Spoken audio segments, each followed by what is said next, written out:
Salut, je suis Irina, je suis russe et j'adore la France et la langue française.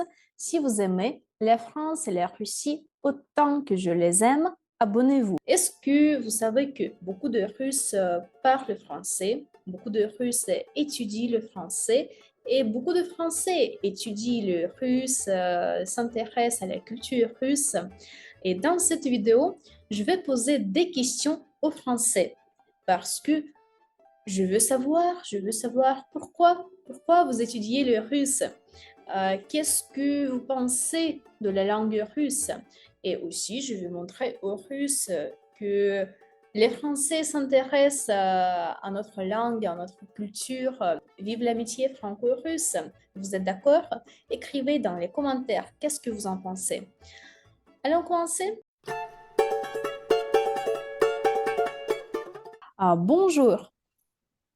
Bonjour Irina. Bonjour, est-ce que vous pouvez vous présenter? Ah bah, alors moi c'est Victor, donc j'ai 25 ans, je suis étudiant en 5e année de pharmacie à Lyon.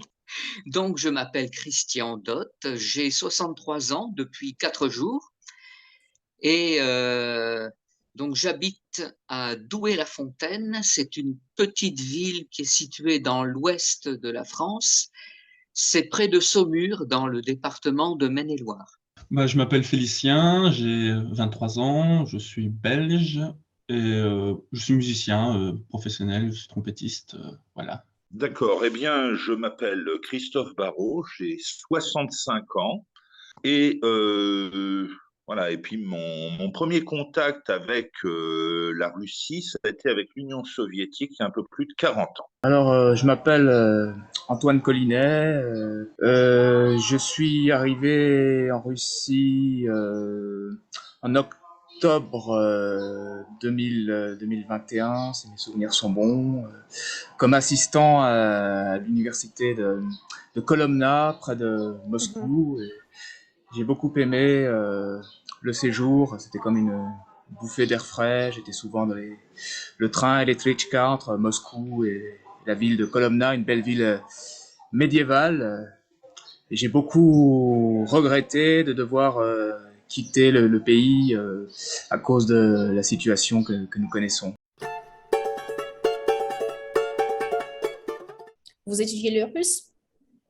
Ouais, depuis maintenant septembre, ouais, ça fait quelques mois. Ouais, voilà. J'apprends le russe depuis maintenant quasiment 2 ans. Je crois que ça fait quasiment 2 ans que j'apprends le russe. Oui. Русский язык изучаю. Vous étudiez le russe? Oui, Vous étudiez le russe, c'est ça? Alors, en fait, je me suis mis au russe parce que j'avais un grand intérêt pour la Russie, parce que je suis un passionné d'histoire et que ben, l'histoire russe, bien sûr, la Russie a énormément compté et compte encore dans l'histoire européenne. Et j'ai une certaine empathie pour le peuple russe qui a une histoire terrible entre les Tatars, les invasions nazies et tout ce qui s'est passé entre l'Oprichnina, la période stalinienne.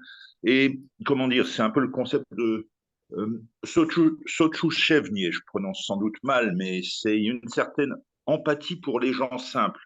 C'est-à-dire que quand les gens pensent à la Russie, ils pensent forcément au régime qui a été un régime autoritaire, qui a été un régime répressif, mais la Russie, c'est pas que ça. La Russie, c'est des gens, c'est un peuple, c'est 145 millions d'habitants qui sont pas des gens belliqueux, qui sont pas des gens avides de guerre. Il y a eu les Voutchenko, il y a des gens, et c'est autre chose. Et pour moi, il y a eu ce côté intérêt historique d'une grande nation avec une très grande culture. Et il y a aussi, ben, je dirais, une sympathie très forte que j'aurais peut-être le temps d'exprimer ou pas pour les gens ordinaires, pour ce peuple qui a vécu des choses terribles, mais qui a des grandes qualités de cœur. À mon avis, c'est peut-être des stéréotypes. Et je veux dire, on n'est pas obligé de valider ni un régime, ni des choix politiques pour aimer le peuple russe. On peut aimer le peuple russe quand même, et il y a de très bonnes raisons pour ça. Et j'ai des amis russes, et j'y tiens beaucoup, et c'est parmi les meilleures personnes que je connaisse. Quand avez-vous commencé à apprendre le russe? Euh, alors je me suis tout le temps intéressé à la culture, à la langue, mais sans vraiment m'y mettre sérieusement. En fait, j'ai appris suite à un voyage au Bélarus, donc en Biélorussie, à Minsk. Et suite à ça, en fait, j'avais beaucoup aimé. Et je me suis pris de passion pour la culture et surtout la langue, parce que Mhm. quand j'étais allé là-bas, bah, forcément, je parlais pas russe. Enfin, je voulais communiquer avec les gens, je voulais me faire des amis, etc. Donc, du coup, j'étais obligé un petit peu d'apprendre la langue pour m'adapter, y revenir, en tout cas, pour que ça soit un petit peu plus intéressant. J'ai trouvé cette annonce, j'ai appris qu'une université recherchait un collaborateur français, un assistant. Et bon, c'est vrai que je m'intéressais de plus en plus à la Russie sans avoir beaucoup de vocabulaire. Et c'est sur place que j'ai commencé à parler et apprendre avec quelques leçons de russe. Mhm. Et il m'arrive d'ailleurs d'en prendre en ligne aussi parfois pour maintenir le lien. Alors, j'étudie le russe depuis maintenant presque 2 ans, mais j'ai déjà étudié le russe lorsque j'étais au lycée. Donc, de 1976 à 1978, j'ai étudié le russe pendant 3 ans. Ensuite, en quittant le lycée, j'ai arrêté et j'ai repris l'étude du russe un petit peu avant de prendre ma retraite. Quand vous avez commencé à apprendre le russe, Au mois de septembre, il y a quelques mois, il y a quelques mois. Ouais. 5 mois. Eh bien, j'ai fait ça en plusieurs temps. En fait, la première fois que je m'y suis mis, j'étais au service militaire, j'avais 22 ans. Pourquoi vous avez commencé à apprendre le russe? Alors, c'est une histoire un peu étrange. Je collectionnais les timbres à l'époque et j'avais des timbres soviétiques, donc évidemment avec des écritures en russe. Et je voulais simplement comprendre ce qu'il y avait écrit sur les timbres, donc j'ai appris l'alphabet cyrillique. Et ensuite, ça m'a donné envie d'apprendre à parler la langue. J'adore votre histoire. Pourquoi vous avez commencé à apprendre le russe? Alors, je ne vais pas dire que c'est la situation géopolitique qui m'a donné cette envie-là, mais ça fait très longtemps que je suis intéressé par cette culture, par cette langue. Donc, ma famille n'a jamais été spécialement anticommuniste. Du coup, donc, dans toute ma famille, il y avait une forme d'attrait pour la culture russe depuis pas mal de Mhm. temps. Mon grand-père adorait les littératures russes. Je Il allait vois. en, Mhm. il allait en URSS. Il me parlait beaucoup de ses lectures. J'ai regardé beaucoup de films avec lui qui traitaient de sujets comme l'histoire russe. Et donc, c'est tout naturellement que voilà, à chaque fois que j'ai rencontré des Russes, c'était des personnes assez cultivées et intéressantes à chaque fois. Donc, Bah parce que j'étais sur place, je Mhm. travaillais en Russie. D'ailleurs, j'aurais dû pouvoir continuer. Mhm. Et la situation n'était pas propice. Alors, j'ai parlé avec des Russes et justement pour être plus à l'aise, pour mieux comprendre la population, la culture aussi. J'ai commencé des cours de russe. Des cours de russe m'ont été proposés en fait. Toutes les raisons pour lesquelles j'ai commencé à apprendre le russe. Mhm. Euh, Moi, après, j'adore apprendre les langues, donc je pense que c'est plus un hobby pour moi qu'autre chose. Cette année, avec un copain, j'ai commencé à apprendre le chinois mandarin. Et le russe, bah, c'est un petit peu un défi parce que c'est une langue qui est très difficile pour nous, les francophones. C'est pas une langue latine. Il y a beaucoup de grammaire avec les cas, l'accusatif, le Mhm. datif, etc. Donc c'est pas très intuitif, mais par contre, quand on la parle, en fait, on peut notamment comprendre la culture et en fait, c'est extrêmement gratifiant de pouvoir comprendre une conversation avec des russophones. Donc c'est pour ça que j'ai jamais vraiment arrêté depuis que j'ai commencé. Parce que j'avais du temps libre et parce que je révisais aussi mon allemand. Ma première langue, c'était l'anglais, ma deuxième, c'était l'allemand, et je me suis mis au russe en autodidacte. au service militaire parce que, comme je te le dis, j'avais un grand intérêt pour la Russie et à l'époque l'Union soviétique, et j'avais déjà un peu le projet d'aller voir de l'autre côté ce qui s'y passait réellement avec de mes propres yeux. Et ça a été effectivement une grande expérience et c'est quelque chose que j'ai réalisé un an plus tard. Je suis allé à Moscou, à l'époque c'était Leningrad, c'était pas encore Pétersbourg, et où ce n'était plus Pétersbourg, et plus tard je suis allé à Zagorsk. De quelle manière étudiez-vous le russe? Qu'est-ce que vous faites pour apprendre le russe? Alors moi, alors pour la petite histoire, je suis professeur de français sur italki, donc je donne des cours de français à des étrangers. Et sur la plateforme, donc italki, je prends aussi des cours de russe. J'ai acheté, bon, je me rappelle, j'ai commencé avec ce petit livre aux éditions Assimil. Mhm, Que je conseille d'ailleurs pour ceux qui veulent se mettre à la langue. Mais au tout début, je crois que j'avais commencé avec une application de langue. J'avais commencé avec Bouzou et j'écrivais littéralement tout ce que j'entendais. Donc, c'était pas forcément la meilleure méthode au début, mais en tout cas, ça a bien marché après parce qu'au début, c'est pas forcément évident. Puis mhm, il y a l'alphabet à apprendre, etc. Et maintenant, j'ai acheté un petit bouquin. Enfin, j'utilise la bibliothèque Kindle d'Amazon pour lire un petit peu des petites histoires en russe et préparer le TRKI pour avoir un niveau certifiable, du moins sur le CV. mhm, C'est toujours intéressant. Bah oui, comme j'ai dit, des cours en ligne. Bon, sinon, il m'arrive d'écouter les belles chansons russes, ça peut aider, les chants cosaques mhm, notamment, et puis des vidéos comme les vôtres. mhm. À un moment, vous mettiez du vocabulaire russe. Bonne Oui, oui, initiative, bravo. oui. YouTube, ça aide beaucoup à apprendre langue étrangère. Oui. Et maintenant, vous continuez, c'est ça? Vous continuez à apprendre? Oui, absolument. Et qu'est-ce que vous faites? Alors, Comment vous apprenez? essentiellement, je relis comment dire, des leçons assimiles, et comment dire, j'ai des amis russes avec qui je m'exprime en russe ou j'essaie de m'exprimer en russe, d'avoir une conversation. C'est plein de fautes, mais ils arrivent à me comprendre. Et notamment, il y a des blogueurs, il y a des profs russes comme toi, il y a des blogueurs qui ont la passion de faire découvrir aussi ce qu'est la Russie au monde. Parce que je pense qu'il y a euh, une, au-delà des difficultés politiques dont on ne va pas parler, il y a aussi, je pense, quelque part, une certaine, bon, le mot est fort, mais une certaine, à la fois une fierté, une souffrance de la part des Russes qui ont un peu le sentiment que c'est une grande civilisation, c'est une civilisation européenne qui est proche de nous, qui est séparée, qui est différente, qui est exotique, mais qui est intéressante. Et ils ont le sentiment que les gens ne voient que des stéréotypes. Mhm, Beaucoup ont le sentiment que les gens ne connaissent pas la Russie. Pour eux, c'est des ivrognes avinés qui se baladent avec des ours et boivent de la vodka.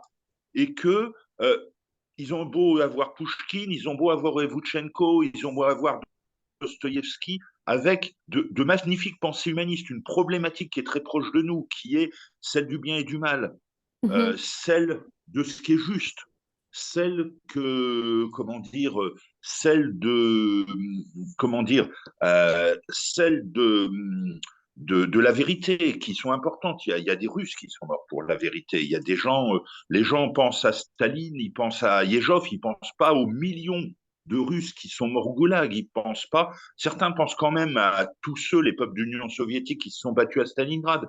Mais les gens ont beaucoup de poncifs dans la tête et je crois que pour des Russes, c'est très important de faire connaître la Russie telle qu'elle est. Je parle des Russes de base, hein, je ne parle pas des Siloviki, et d'avoir des liens avec les autres et d'être reconnus pour ce qu'ils sont, c'est-à-dire des êtres humains comme nous, avec une société civile qui est comme la nôtre et une grande culture. Et quand on est capable d'échanger avec eux, ben, ils sont très heureux, ils sont reconnus comme des êtres humains, mhm. et c'est ce que nous tous, on a envie d'être, que ce soit français, russe, on a tous ce besoin ben, de vivre en paix, de vivre en amitié les uns avec les autres, et c'est pour ça d'ailleurs que les événements actuels sont extrêmement douloureux. Et maintenant, vous continuez à apprendre le russe, c'est ça? Et Oui. qu'est-ce que vous faites? Qu'est-ce que vous faites pour l'apprendre? Alors, donc, j'ai trouvé un professeur qui proposait des cours dans mon budget, Mhm, qui n'était pas trop cher. Donc, une fois par semaine, le lundi, je prends des leçons qui durent 1 heure. Donc, j'ai des livres qui sont adaptés à mon niveau. Et donc, j'apprends chaque semaine un peu de vocabulaire, j'apprends un peu de grammaire. Il y a des choses que je n'ai pas apprises encore. Donc, chaque semaine, j'enrichis un peu ma connaissance du russe. Je me suis inscrit dans une école de langue dans ma ville, ici à Liège, en Belgique. Sinon, j'ai acheté divers livres, SOS déclinaison, je pense qu'on en a ouais, je besoin. vois. Voilà. Très bien. Euh, divers livres. Je peux pratiquer aussi, pas mal, parce que je côtoie beaucoup de russophones. Mhm. Ma colocataire, en fait, est russe. Voilà. Même si on parle anglais la plupart du temps, parce que vu que je n'ai pas du tout un niveau courant, on n'a pas 3 heures à chaque fois pour essayer de se comprendre, quoi, voilà. Mhm. Mais quand Mais même, ça aide, ouais, quelques mots. oui, c'est ça. Par exemple, on remplace les mots du quotidien, casserole, casserolka, loshka, Ouais, ouais, samokat. ça aide. Ouais, je vois, très bien. Mais pourquoi vous avez besoin de la langue russe? Est-ce que vous avez quelques buts particuliers? Voyage ou quelque chose Euh, d'autre? alors moi, j'adorerais pouvoir visiter la Russie parce que malheureusement, j'ai jamais pu aller à Moscou, à Saint-Pétersbourg, dans d'autres villes comme Mhm. Krasnodarsk, Mourmansk aussi. Bien sûr. Euh, donc pour l'instant, en ce moment, les temps sont un petit peu difficiles. Et j'avais un projet peut-être d'y vivre enfin, quelques années pour Mhm. pouvoir voir autre chose que la France, parce que ça fait maintenant 25 ans que j'habite en France. Et j'avais adoré mon voyage à Minsk. Donc, euh, donc ouais, il y a entre guillemets un deuxième but qui est de pouvoir entre guillemets plus m'immerger par la culture, de connaître des gens et voilà. Oui, Pour le bah, comme j'ai dit, futur. j'aimerais bien revenir en Russie, en fait. Ah, bien sûr. Et c'est pour ça que Mhm. Bon but. j'essaye de continuer, Mhm. de pas perdre le contact, au moins, voilà, maintenir, parler un peu, plus ou moins régulièrement, ne pas tout oublier. Et Mhm. je garde aussi le contact avec l'université d'où je viens, avec des amis russes à Mhm. Moscou. Voilà, j'espère revenir aussi vite que possible. Oui, oui, pour moi, c'était comprendre la Russie, me faire des amis. Alors, et comment dire, euh, pour moi, essentiellement, il n'y a pas de but matériel. Je n'ai pas l'intention, je suis à la retraite, je ne vais pas aller travailler ni en Russie ni ailleurs. Euh, En pratique, c'est à la fois un moyen de communication et une marque de respect. Mhm.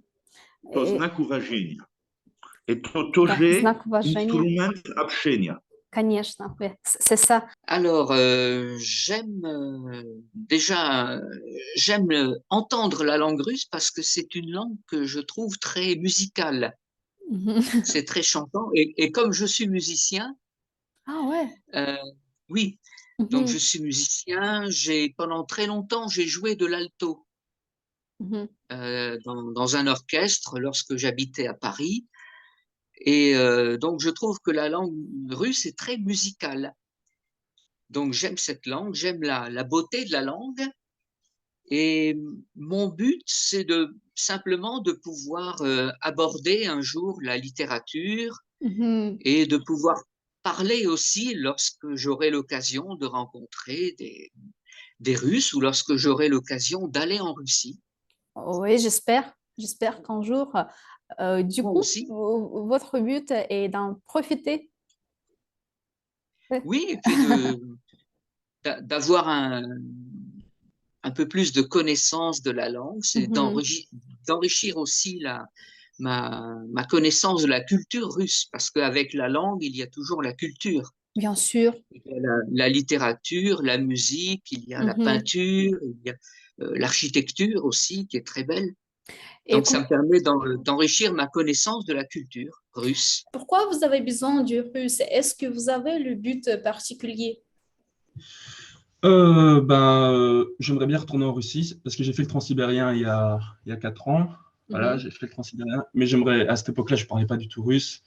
Et je suis triste maintenant, en y repensant, de ne pas avoir pu m'exprimer avec des Russes à ce moment-là. Donc oui, j'aimerais bien certainement retourner en Russie un jour. Et comment pouvez-vous décrire la langue russe? Comment est-elle? Elle est très belle et alors chantée, elle est sublime. Les chœurs russes et comment dire, les chansons russes, il y a un registre énorme. J'aime beaucoup les chansons françaises, mais on est plus sérieux ou plus léger. Les Russes, ils ont à la fois des choses extrêmement puissantes dans leurs chants qui vont très très profond, hein, les basses russes de l'Église orthodoxe. Bon, on pense à Guerre sacrée, qui est quelque chose d'extrêmement puissant, extrêmement fort, qui pour moi me rappelle un peu, on retrouve des choses dans la Marseillaise qui était quand même aussi au départ un chant patriotique. C'était le chant de guerre de l'armée du Rhin et c'est Mhm. quelque chose qui m'émeut aussi profondément. On ne peut pas écouter Guerre sacrée sans en avoir le, euh, comment dire, le cœur serré. Et il y a des chansons très joyeuses, très mélancoliques qui expriment une grande gamme d'émotions. Ouais, Et, c'est ça. et je crois que la langue russe, c'est pareil.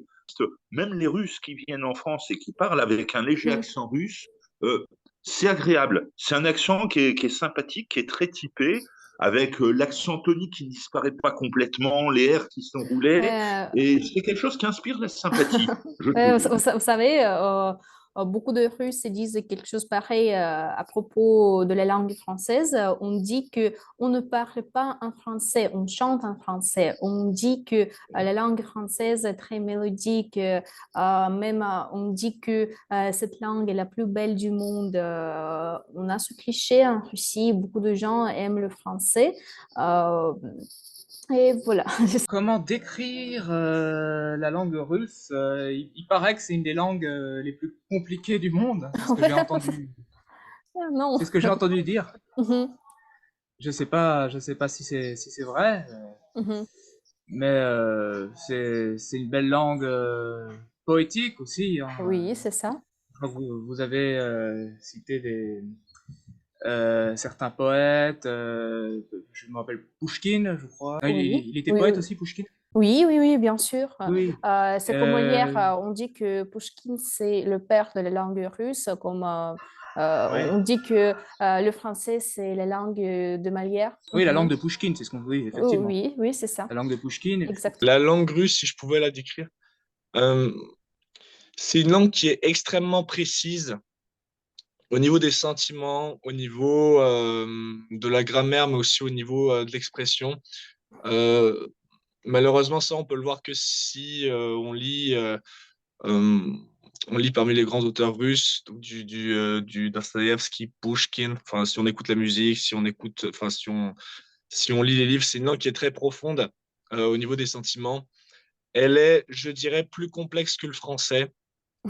Euh, Ayant étudié, enfin, moi après le français c'est ma langue natale, donc c'est pour ça que Mhm, je peux pas vraiment comparer. J'ai pas appris les mhm. deux, mais je dirais que c'est une langue qui est très profonde. Oh, oui. Et les étudiants russes disent que le français, c'est difficile, la grammaire, les chiffres. Et Ouais, voilà, ouais. Mais c'était c'est ce que j'avais intéressant. entendu aussi quand j'étais à Ah Minsk, ouais. mais ouais.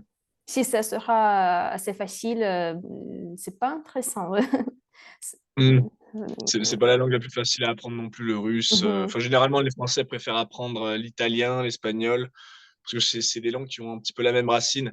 mhm. Mais oui, c'est vrai que le russe, en fait, au niveau de la difficulté, c'est l'étape au-dessus. Alors donc, oui, à part le fait que c'est très musical et c'est agréable à écouter, Mhm. et c'est agréable à parler aussi, j'aime c'est un peu bizarre, mais j'aime la complexité, le fait d'avoir des déclinaisons, Mhm. de pouvoir dire des choses très précises. C'est intéressant, oui. Les Oui, difficultés. j'aime cet aspect de la langue russe. Lorsque j'étais au collège, j'avais aussi étudié le grec ancien. Ah ouais, Et en grec ancien, on retrouve cet aspect-là, les déclinaisons, on je ne retrouve savais pas. Mhm. les différents temps, les aspects des temps. Et ça m'a d'ailleurs permis d'apprendre facilement l'alphabet cyrillique, puisque Mhm. l'alphabet cyrillique a énormément de points en commun avec l'alphabet grec. Ah ouais, Donc ouais, c'est ça. cet aspect-là un peu complexe qui permet de réfléchir Mhm. et d'exprimer des choses en peut-être moins de mots qu'en français, ça me plaît. Alors, la langue russe, bah, j'adore la sonorité. Je trouve que c'est une très belle langue. Il y a une accentuation un peu comme en italien. Ça, je ne le savais pas avant de commencer à l'apprendre. Et c'est assez amusant, voilà, de voir qu'il y a une accentuation bah, qui n'est pas du tout placée au même endroit qu'en italien, qui peut aller dans tous les sens. Et ça, c'est un petit peu compliqué, mais voilà. Et sinon, bah, c'est un puzzle. Voilà, c'est une langue, c'est un puzzle et c'est un côté assez amusant, voilà, et fatigant aussi, évidemment. Mais de voir constamment coller des morceaux, des terminaisons ensemble pour former, pour donner un sens à ce qu'on veut dire, voilà. Mais sinon, c'est très amusant à apprendre, voilà. Difficile, mais amusant. Oui, oui, c'est ça. Ouais. C'est un petit challenge, voilà.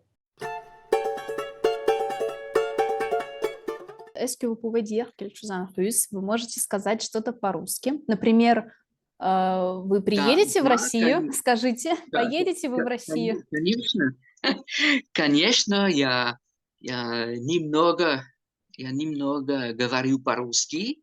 Я очень люблю русский язык, и я надеюсь однажды поехать в Россию. On espère. Bienvenue. В Россию, Je vous в attends. Россию. Давай, давай, давай. C'est parfait. Est-ce que vous pouvez dire quelque chose en russe? Vous parlez Э, russe? Да, конечно, я говорю по-русски. Отлично. Вы Ну отлично вот. говорите. Спасибо. Когда вы приедете в Россию? А в Россию я никогда не был. Вы никогда Но я не были? могу... Но когда вы приедете Да, в да, я будущем? понял. Мгм. Я не знаю. Я еще не знаю, потому что сейчас очень сложно про меня. Конечно. И у нас француз должен получается виза. Да, это Э, сложно. Сейчас сложно. Да, это и как все планировать. Да, и сейчас я только студент. У меня есть немного свободного времени.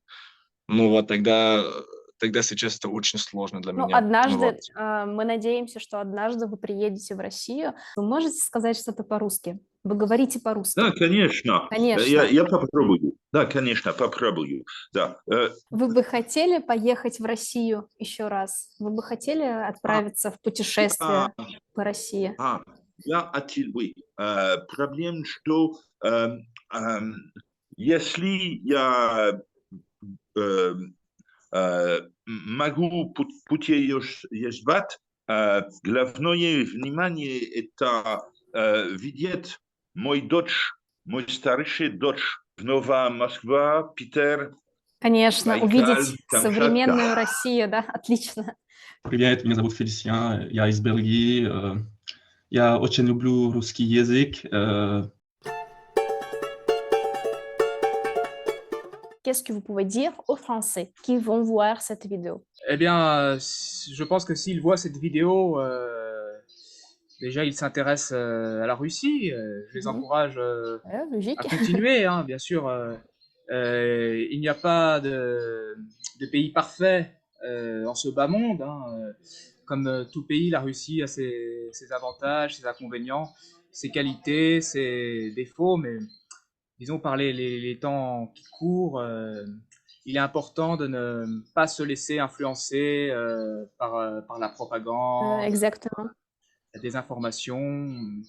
Et je pense qu'il faut des gens comme vous, par exemple, qui assurent une transmission, un dialogue entre France, Russie, culture européenne, culture slave.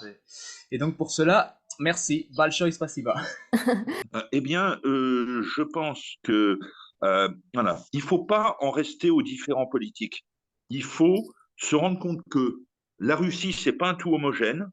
Il y a des parts d'ombre, il y a des parts de lumière, et les Russes individuels, les personnes, sont des gens d'une grande qualité.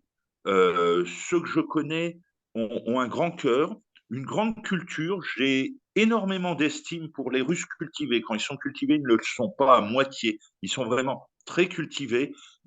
Beaucoup sont très curieux de la culture française et on peut se faire des amis, mais qui sont vraiment des personnes absolument exceptionnelles.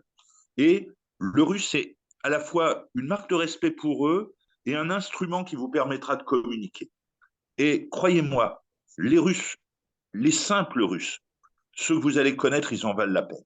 Aux Français qui verraient cette vidéo, je leur dirais que intéressez-vous à la culture, parce que c'est surtout à la culture russe, parce que c'est une culture qui est très riche.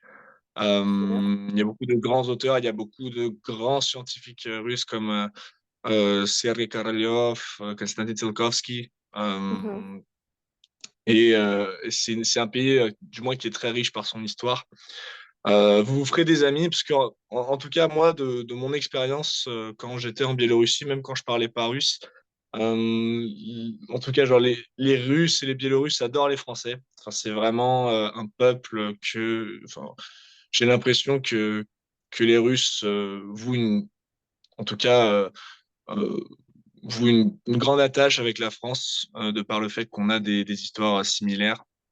Mhm. Ils adorent aussi la gastronomie, la langue aussi. Je Bien trouve ça très sûr. joli. Alors, je ne sais pas pourquoi, mais les Russes, en tout cas, adorent le français, adorent la culture.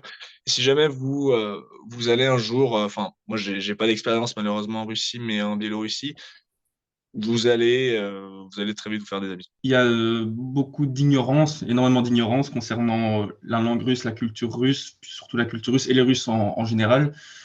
Et que c'est des gens très cultivés, très intéressants, et qu'il ne faut surtout pas se fermer complètement suite à la propagande qu'on subit nous aussi ici, parce que l'air de rien, on subit autant de propagande qu'eux, sauf qu'on n'en est juste pas conscient, parce que dans notre tête, on est juste les gentils. C'est con, mais c'est vrai, voilà. On est les anges et eux les démons absolus. Donc voilà, peut-être ne pas complètement se fermer et malgré tout ne pas oublier que ça reste des humains, voilà, c'est pas des monstres, tout simplement. Je leur dirais que la langue russe est une très belle langue, que la Mhm. culture russe est magnifique et que je les encourage à s'y intéresser Mhm. et que l'on peut apprendre à n'importe quel âge. Mhm. Donc, je les encourage aussi à au moins s'initier à la langue russe et à s'intéresser à tout ce qui a rapport avec la Russie, avec la musique, l'architecture, la peinture, la littérature de ce pays. Et que diriez-vous aux Russes qui pourraient voir cette vidéo? Забудьте о пропаганда. Мы не ваши враги. Мы хотим быть ваши друзья. Мы можем быть ваши друзья. Правда. Ouais, c'est ça. Vive l'amitié franco-russe, comme Да. j'aime dire. Vive l'amitié franco-russe. Slava, французская, французская, русская дружба. Que tout le monde ne les déteste pas, voilà, ils ne doivent pas penser ça. Que ici, justement, c'est mal vu, peut-être pas mal vu, mais voilà, que la plupart des gens, en tout cas, n'en parlent pas, mais voilà, tout le monde n'est pas absolument anti-russe. Il y a des gens qui ont quand même un œil critique sur la situation et qui ne doivent pas tomber non plus dans une forme de paranoïa et de penser que le monde entier leur en veut, quoi, voilà. Le monde entier c'est pas les États-Unis et les pays de l'OTAN, quoi. Voilà, il y a toute une autre partie du monde quand même. Всем привет! Если вы хотите поехать во Франции, напишите мне, потому что это было бы с удовольствием. Если вы хотите помочь по-французски, я буду очень рад вам помогать с большим удовольствием. И вот мы вас любим. Не слушайте, как мейнстрим-медиа и так далее. Иногда это неправ. И, по моему мнению, Франция и Россия – это другая страна. Страна, которая получается очень хорошие отношения. Друзья, Друзья, comme des amis? да. Ah, da, точно. Et vous avez commencé à apprendre le russe. Félicitations, belle langue. Et j'espère qu'un jour, vous venez en Russie. Continuer à faire honneur à notre France, parce que les Français sont assez appréciés en Russie, contrairement à ce qu'on pourrait croire. Mhm. Peut-être parce que la langue française était la langue de l'aristocratie russe Oui, c'est ça. dans les temps anciens. Mhm. Donc, merci de maintenir l'amitié franco-russe. Qu'est-ce que je pourrais dire aux Russes? Je leur dirais que la grande majorité des Français les aiment, Mhm. que beaucoup de Français aiment s'enrichir, enrichir leur culture, et qu'il faut aller vers les Français, Mhm. comme j'encourage d'ailleurs les Français à aller vers les Russes, et que nos deux peuples ont beaucoup de choses en commun, et qu'il y a beaucoup de choses qui nous rapprochent tous les deux. J'en suis totalement d'accord. Ouais. Vive l'amitié franco-russe. Ouais. Вы согласны? Да, я согласна с вами. Mes amis, merci d'avoir regardé cette vidéo. J'espère que vous avez aimé ma chaîne et cette vidéo. Écrivez dans les commentaires, est-ce que vous étudiez le russe? Qu'est-ce que vous pensez de la culture russe, de la Russie? Et peut-être vous voulez participer dans une autre vidéo? Écrivez vos histoires, vos questions, je vais vous répondre. Et abonnez-vous à ma chaîne pour ne pas rater les autres vidéos. Et à bientôt!